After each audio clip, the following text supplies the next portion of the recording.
आप देख रहे हैं राइडर 51 राकेश एंजेलो के साथ। आइए बढ़ते हैं आज की कहानी की ओर। रोहन नाम का एक मेरा दोस्त था। उसकी तुरंत ही नौकरी लगी थी और उसकी पोस्टिंग मेरे ही गांव में हुई थी। गांव से थोड़ी ही दूर पर बहुत बड़ा और पुराना घर था जो कि बहुत साल से बंद पड़ा था। रोहन ने किराए पर रहने के लिए वह घर ले लिया और आराम से अपनी नौकरी करने लगा। कुछ समय बाद कुछ ऐसा हुआ, एक रात जब वह सो रहा था तो उसे एक अजीब सी आवाज़ सुनाई दिया जो किसी जानवर की आवाज़ की तरह था। शुरुआत में रोहन उस आवाज़ पर ज़्यादा ध्यान नहीं दिया, लेकिन फिर दूसरे दिन भी उसे वही आवाज़ दोबारा सुनाई देने लगा। फिर वह सोचने लगा, इस घर में कोई भूत तो नहीं है जो मुझे डराने की कोशिश कर रहा है। खैर, रोहन भूत प्रेत को नहीं मानता था, इसे वह आराम से सो गया। कुछ समय बाद जब रोहन की नींद खुली तो सामने एक डरावना काला साया दिखाई दिया।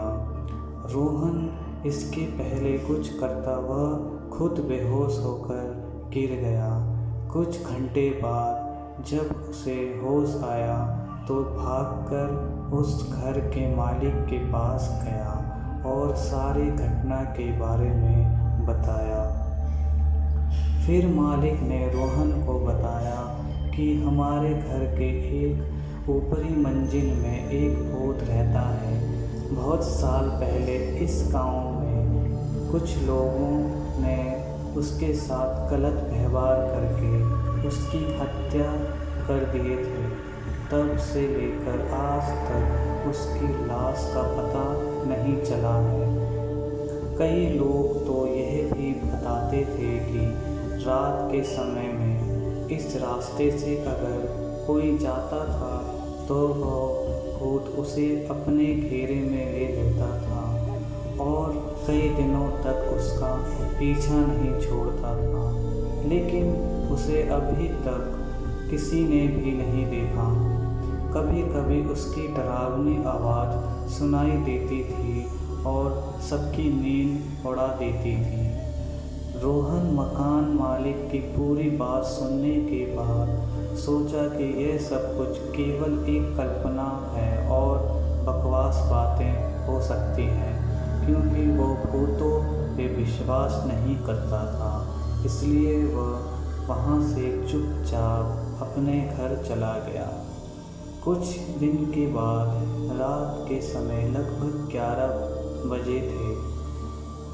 करीब रोहन खाना खाकर ठहर ही रहा था तो उसने देखा कि चारों तरफ अंधेरा छाया हुआ था और एकदम शांत माहौल था।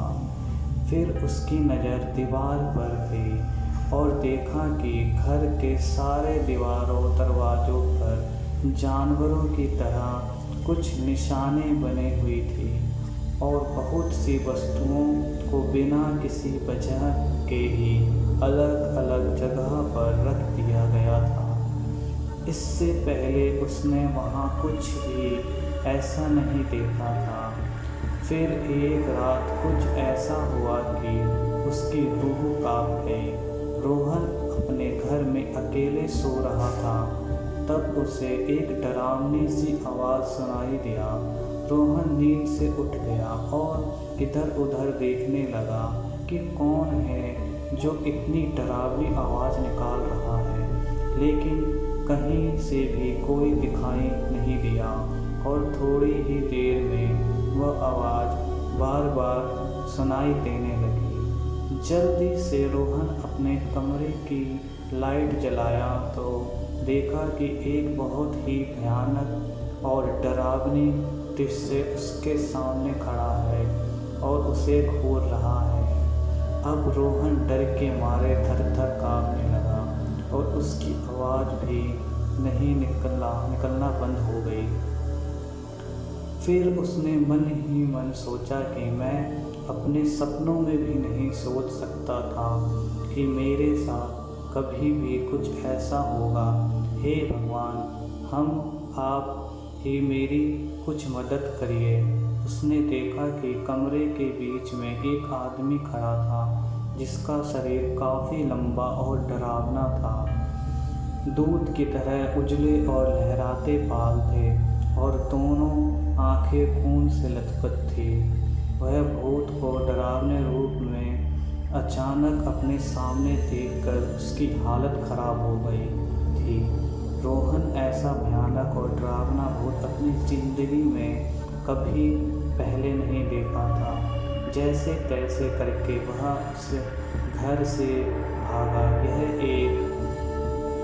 खैर उस घर से निकलने के बाद उसे ऐसा लगने लगा कि वह सारी रात उस घर में वह अकेले नहीं था, उसके शायद कोई भूत था। उसने बार बार पीछे मुड़कर देखा लेकिन कुछ नहीं था। लेकिन कुछ देर बाद फिर से सोचने लगा कि यह मेरा भ्रम तो नहीं है, और उसके दिमाग में भूतों और अद्भुत चीज़ों की तस्वीरें आने लगी। सच्चाई जानने के लिए उसने दोबारा उस कमरे में जाने का फैसला किया, लेकिन इस बार उसने अपने दोस्त को साथ लेकर गया। दोनों फिर से उस घर में पहुँचे और उन्होंने कमरे की लाइट चालू कर दी। इस बार उन्हें घर में पहले से भी ज़्यादा डरावना दृश्य दिखाई दिया। दीवारों के चारों तरफ लिखे हुए कुछ शब्द और तस्वीरें थी जो उन्हें अजीब लग रहे थे। फिर उन्हें घर के एक कोने में बहुत बड़ा लोहे का बना हुआ एक डब्बा दिखा। जब वे लोग उस डब्बे को खोला तो उन्हें एक भयानक चीज़ देखने को मिला। उस डब्बे में एक आदमी का लाश पड़ा हुआ था जिसका सिर अलग हो गया था। वह दोनों उस लाश को देखकर पहले से और ज़्यादा डर गए और उसे भी वहीं छोड़ दिया और उस घर से निकलकर भागने लगे। लेकिन जैसे ही दोनों वहाँ से भागने लगे वैसे ही उनके कानों में एक डरावना आवाज़ सुनाई दिया, जैसे उन्हें कोई भूत कह रहा हो, वहीं रुक जाओ, यहाँ से वापस जाने का सोचना भी मत। अब तुम दोनों मेरे शिकार बन गए हो, रुक जाओ वहीं पर, नहीं तो मैं तुम्हें अभी मार डालूंगा। रोहन और उसके दोस्त वहीं रुक गए और पीछे मुड़कर देखा तो उन्हें कोई नहीं दिखाई दिया, बस उसकी आवाज़ें सुनाई दे रही थी। फिर क्या था, वो लोग एक दूसरे का हाथ पकड़ा और वहाँ से भागते हुए उस घर से कहीं दूर जाके रुके। थोड़ी ही देर में सुबह हो गई। दोनों दोस्त गांव में गए।